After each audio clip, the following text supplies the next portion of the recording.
There comes a time in life when the quiet that once comforted us begins to feel heavy. We settle into a familiar chair, and instead of peace, we find a restless mind. Worries, both old and new, arrive uninvited, and before we know it, anxiety has taken a seat right beside us. But what if this feeling isn't a flaw? What if it's not a sign of weakness, but a signpost pointing us toward a deeper truth? Buddhist teachings offer a profound perspective. Anxiety isn't something to fight, but something to understand. It can be a messenger, guiding us back to what truly matters. Today, let's explore this idea, not by trying to erase anxiety, but by gently shifting our relationship with it. We'll discover a path that has offered solace for centuries, helping countless people find peace within life's quiet storms. This is not about forced positivity. It's about a quiet truth that reveals you're not broken, you're simply being called to see things differently. Releasing the grip of attachment. Anxiety doesn't appear out of thin air. It's not simply a chemical glitch or a fleeting mood. In Buddhist philosophy, anxiety is understood as the natural consequence of two deeply ingrained habits of the mind: attachment and aversion. These are not abstract concepts. They are the subtle, everyday movements of our thoughts, the way we chase what feels safe and push away what feels threatening. Attachment is our tendency to grasp tightly at what we love: our routines, our physical health, our relationships, our sense of identity. We wrap ourselves around these things, making them the foundation of our peace. But life, by its very nature, is unpredictable. Illness strikes, people change, routines are broken, and when change inevitably arrives, it feels like the ground is being pulled out from under us. That grip of attachment becomes fear. Aversion, on the other hand, is the mental rejection of what we don't want: discomfort, loss, aging, uncertainty. We flinch away from these experiences, build walls against them, and try to exile them from our lives. But like waves in the ocean, they return, again and again. And each time we resist them, our suffering deepens. The Buddha, in his timeless clarity, taught, "All conditioned things are impermanent. They arise and pass away." But we often don't suffer because of change itself. We suffer because we refuse to accept it. We clutch the past and resist the present. And the space between that clinging and that pushing becomes a fertile ground for anxiety. Consider the story of a veteran, a man whose life had been shaped by precision, discipline, and ritual. For decades, his early morning walks were more than exercise. They were a meditation, a grounding. But after an injury, that ritual vanished. His mornings became restless, clouded by unease. He described it as anxiety, but when asked gently, "What exactly are you holding on to?" the answer surfaced: "I'm holding on to who I used to be." It wasn't the walk he missed. It was the identity, the image of himself as strong, capable, invincible. His suffering was the echo of attachment. He had mistaken a part of his story for the whole of who he was. This is a mirror for all of us. We hold on to titles, relationships, self-images, the way things used to be. And when those things shift, as they always will, we're left gripping illusions. That tension, that refusal to release, becomes anxiety. But there is a way through. The Buddhist path doesn't ask us to abandon life or become indifferent. Instead, it invites us to soften our grip, to notice what we're clinging to gently, courageously let go. We are not our routines, not our past, not even our thoughts or emotions. Beneath it all, there is something steady and untouched, a quiet awareness, always present, always watching. It doesn't cling, it doesn't resist, it simply allows. And that's where freedom begins. When we start living from that space, where we trust the unfolding of life instead of trying to control it, the grip of anxiety loosens, not because the world becomes predictable, but because we are no longer at war with impermanence. To breathe into each moment, knowing it won't last. To love fully, knowing things will change. To accept what arises, even if it's uncomfortable. This is not resignation. This is liberation. Anxiety loses its power not when we escape change, but when we embrace it. The thought that frees you a mindful perspective. In the stillness of the night, a single thought can echo like a thunderclap. Something is wrong. That whisper can bloom into a storm, a tightening in the chest, a knot in the stomach, a cascade of imagined futures. And before we know it, we're not just having a thought, we've become it. We're swallowed by its weight, convinced it holds the full truth of who we are or what our life means. But what if that thought was just a thought? The Buddha offered something quietly radical. This is merely a thought. Not a prophecy, not a command, not your identity, just a thought. A momentary ripple across the surface of awareness. This isn't about denial or repression, it's about non-identification, the subtle yet profound shift from being the thought to witnessing it. A monk once put it simply, don't trust every thought you think. Even the urgent ones are often just ripples on the mind's surface. Imagine looking up at the sky and seeing clouds drifting by, some light and wispy, others dark and heavy. But no matter their shape or color, you don't confuse them with the sky itself. The sky remains, vast, open, untouched. That's your awareness. That's your true self. Yet most of us live clouded, believing every passing thought is solid truth. Anxiety often starts this way, not with an overwhelming event, but with a small, unexamined thought. I can't handle this. Something bad will happen. I'm not enough. And because we don't question it, we wrap ourselves around it. We wear it like skin. Think of the grieving person who, after a deep loss, begins to fear every possible misfortune. Their heart races, sleep vanishes, every quiet moment is invaded by what-ifs. But what they're experiencing, those fears, those imagined futures, aren't truths. They are thoughts, magnified by emotion and repetition. They are visitors, not residents. Buddhist practice invites us to create space.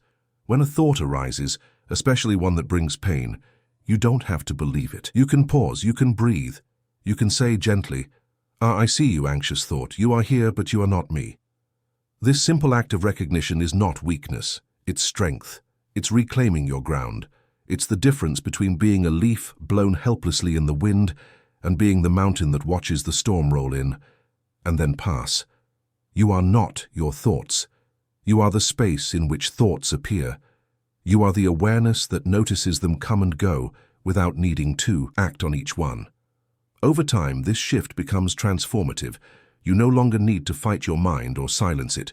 Instead, you meet each thought as you would a cloud, passing, changing, dissolving. So tonight, if a thought whispers that something is wrong, try this, pause, name it, watch it, and remember the thought is not you.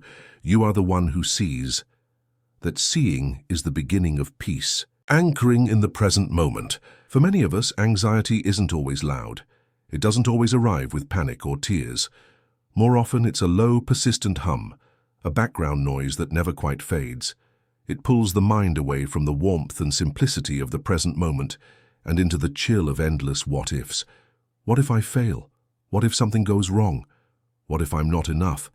Sometimes it's the ache for a yesterday that can't be reclaimed. Other times, it's the dread of a tomorrow that hasn't even come. But either way, we're no longer here. We're lost in time, in stories, in imagined futures and replayed pasts. The wisdom of mindfulness, as taught by the Buddha and practiced for over 2,500 years, isn't about escaping life. It's about fully arriving in it, not in the past, not in the future, but in this breath, this heartbeat, this step. Do not dwell in the past. Do not dream of the future. Concentrate the mind on the present moment. The Buddha. This isn't just a quote. It's a path. Anxiety thrives in the unreality of time, but peace only exists in one place, right here, right now. Mindfulness isn't about clearing your mind of thoughts, nor forcing calm when your heart is restless. It's about noticing, gently, deliberately. Notice the weight of your body on the chair. Notice the feel of your feet against the floor, the rhythm of your breath, rising, falling, rising again. Notice the air on your skin, the sounds around you, the way your hands rest where they are. In this noticing, you create something profound, a sanctuary within yourself, a place untouched by fear, untouched by time. It doesn't mean anxiety disappears instantly, but in the light of your full presence, its power softens. Try this the next time unease creeps in. When your chest tightens or your thoughts race, pause. You don't have to fix anything. You don't have to escape. Just breathe. Feel your chest gently rise and fall. Feel the ground beneath you, solid, stable. Feel your hands, your pulse, your presence. This practice is not an escape. It's a sacred return. A return to your grounded, wise, unshaken self. You are not the fear. You are not the storm of thoughts. You are not the anxiety. You are the sky that holds it all. Open, vast, unchanging in the face of clouds, thunder, or rain. The clouds may come and go, but you remain. If this message resonates with you, and you're seeking more moments of peace and insight, don't forget to like the video and subscribe for daily reflections rooted in ancient wisdom and modern clarity. The softening power of self-compassion. Anxiety rarely comes alone. Often it brings a hidden companion, a voice inside that doesn't soothe but scolds, a harsh inner critic that whispers in quiet moments, "You shouldn't feel this way. You're overreacting. You're a burden to others." This voice doesn't come from nowhere. It often echoes old teachings, buried expectations, childhood wounds. Many of us were raised to believe that strength means silence, that being resilient means being tough. That pain should be swallowed, not seen. That vulnerability is weakness, not wisdom. But this kind of self-scolding only deepens the wound. It piles shame on top of fear and leaves us feeling more isolated than ever, trapped inside a mind that turns against itself. Buddhist wisdom offers us something radically different, a gentle balm called compassion. Not just for the world, not just for strangers or friends, but for yourself. The Buddha said, "You, as much as anyone in the universe, deserve your love and affection." This isn't a poetic nicety. It's a lifeline. It reminds us that tenderness is not weakness. It's the path. Self-compassion is not self-pity. It's not indulgence or avoidance. It's the courage to meet your pain with kindness instead of critique. When anxiety rises, instead of asking, "What's wrong with me?" ask, "What do I need right now?" Instead of saying, "I shouldn't feel like this," try, "This is hard, and I'm doing the best I can." This shift, subtle but profound, begins to untangle the knots inside. Try this when the fear tightens. Place a hand on your heart. Feel its warmth. Feel your breath beneath it. Let that simple gesture say what words cannot. "I see you. I'm here with you. You're not alone." This touch becomes a signal of care, a reminder that you don't have to fight yourself to survive. You can move through anxiety not like a warrior in battle, but like a mother holding her frightened child, with presence, patience, and love. Because in truth, there's nothing wrong with you. You are not broken. You are a human being feeling the weight of life. And that is not a flaw. It's a sign of your heart still beating, still caring, still alive. Peace isn't found in perfection. It's found in permission. The permission to feel, to rest, to be tender. Self-compassion doesn't magically erase anxiety, but it changes how you hold it. It transforms anxiety from a solitary cage into a shared space. A journey walked with a companionable heart. And that heart can be your own. A guided practice, returning to peace. The wisdom of the Buddha, of mindfulness, of compassion. It was never meant to live in books alone. It was meant to be lived, to be breathed, to be practiced in the very heart of our ordinary moments, especially the difficult ones. So let's take a moment together, here and now, not to escape life, but to return to it, more fully, more gently. Begin by pausing. Wherever you are, whatever you're doing, take a moment to be still. Sit down if you can, or simply stand with your feet flat on the earth. Let your body be supported. Let gravity hold you. There is nowhere to go, nothing to fix, only this moment. Now breathe, slowly and without rushing. Inhale. Feel the air enter your nose, your chest, your belly. Exhale.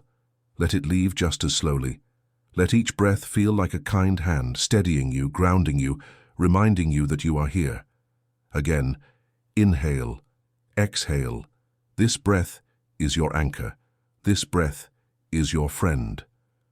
Now gently bring to mind something that's been weighing on you, a small worry, a lingering doubt, a flicker of anxiety. Don't fight it, don't judge it. Just hold it gently, as if you were cupping it in open hands. No need to solve it, only to see it. Let it be here, and whisper, softly in your mind or out loud, "This is not mine." Pause, breathe, feel what shifts. "This is not me." Pause, breathe again. Let the words settle.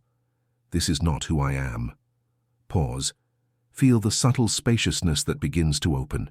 You are not pushing anything away. You are simply unhooking, loosening the tight grip of identification. You're remembering.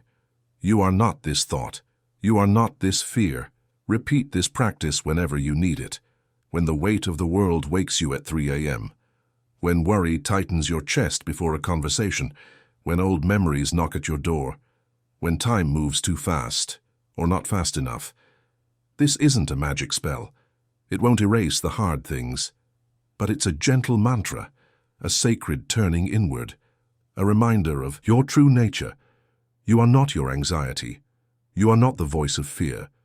You are the awareness that sees it all. The calm beneath the storm, the spacious sky that holds every passing cloud. You were never broken. You have only forgotten your stillness. So return to it, again and again, one breath at a time. And when you do, you'll remember. You are the peace after the wave. You are the silence that remains. You are home, the unbroken self. If you've stayed with me on this journey, I invite you now to pause, not to achieve anything, not to improve, not to fix what you think is broken, but simply to be. Let go, just for this moment, of everything you think you should be doing, of all the ways you measure your worth, of the noise that spins like wind inside your chest. Take a gentle breath. Feel the rise and fall, not just of your lungs, but of life moving through you. Notice your feet on the earth. Notice the ground beneath you, holding you without condition.